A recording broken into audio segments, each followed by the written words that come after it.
In 2001, Segway was unveiled to the world amidst enormous hype.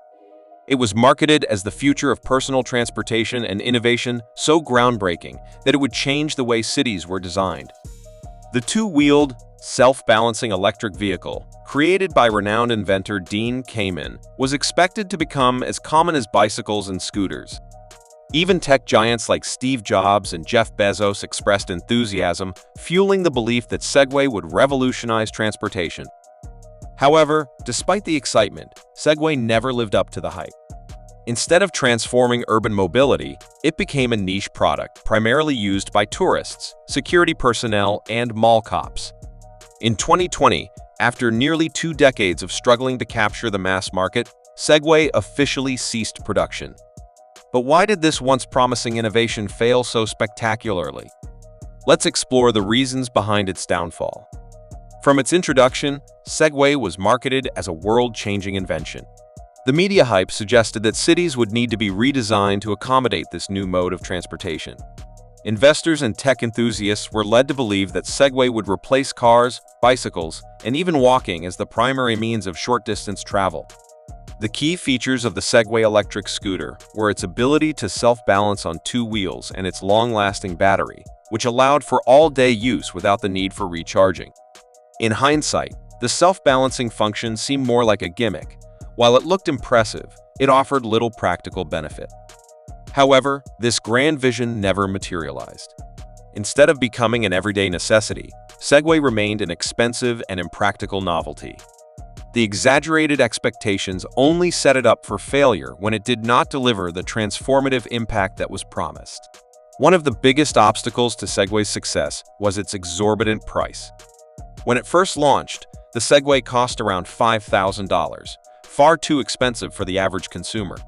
Even later models, which were slightly more affordable, still cost thousands of dollars. This made it less appealing compared to much cheaper alternatives like bicycles, skateboards, and electric scooters. For a product to achieve mass adoption, affordability is crucial.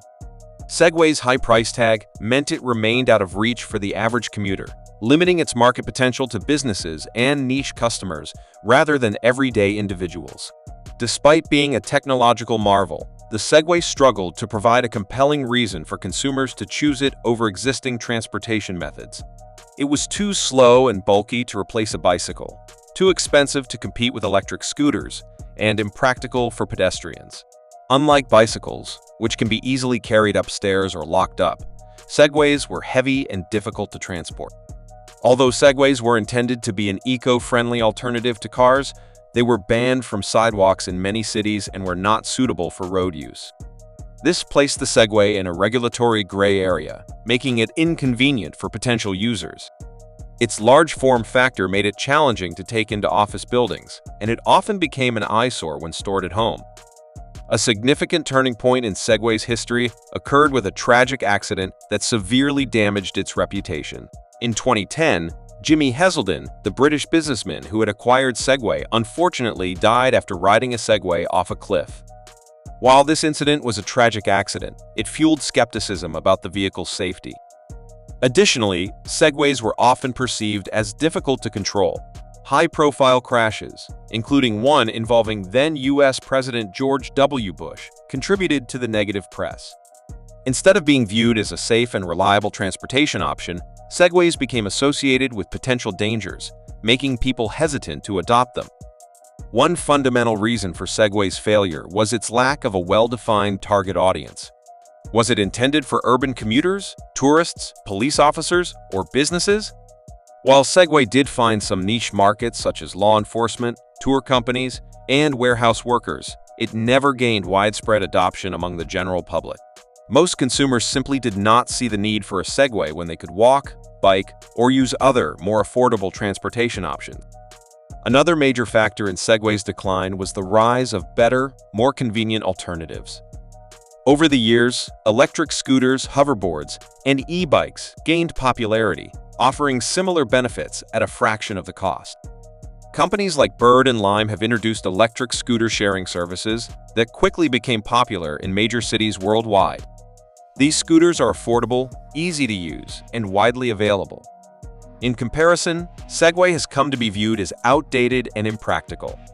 Rather than becoming a symbol of modern transportation, Segway is often mocked in popular culture. Movies, TV shows, and comedians ridicule Segway riders, portraying them as lazy or goofy. The image of mall cops patrolling on Segways in movies like Paul Blart, Mall Cop, only reinforces the perception that Segway is more of a joke than a serious innovation. Cultural acceptance plays a significant role in product adoption. While bicycles and electric scooters have become trendy and widely accepted, Segways remain socially awkward and unfashionable. Unlike other companies that pivot and adapt to changing markets, Segway has failed to evolve. Instead of adjusting its business strategy or meaningfully expanding its product line, Segway has stuck to its original vision for too long. The company has been slow to introduce new, more affordable models and has failed to keep up with emerging trends in micromobility. Furthermore, Segway hasn't invested enough in partnerships or marketing strategies that could have made the product more appealing to everyday users. Instead of addressing consumer concerns, the company has remained focused on its initial grand vision, which never came to fruition. The failure of Segway was not due to a lack of innovation. It was an engineering marvel. However, poor business strategy, high costs, lack of practicality, and negative cultural perception all contributed to its downfall. The company entered the market with unrealistic expectations and never managed to establish a solid foothold in the transportation industry. Segway failed primarily due to a combination of factors, including its high price, unclear use case, difficulty navigating existing infrastructure like sidewalks and roads, safety concerns, and the requirement for special training to operate it. Despite the initial hype surrounding its innovative technology, these issues made Segway impractical for most people. While Segway is still remembered as a fascinating invention, it ultimately serves as a cautionary tale. No matter how revolutionary a product may seem, without the right pricing, target audience, and cultural acceptance, even the most hyped innovations can fail. The price was entirely out of sync with the utility that Segway offered. In contrast to e-scooters, it did not provide value innovation. Despite its initial failure, the Segway ultimately evolved into a product that fulfilled much of what the original concept promised: electric scooters, commonly referred to as scooters. Scooters are battery-powered, two-wheeled scooters designed for urban transportation. If you visited any large city or college town, you've likely seen them in use.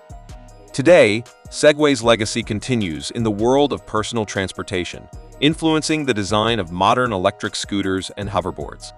However, as a mainstream mode of transport, it never stood a chance.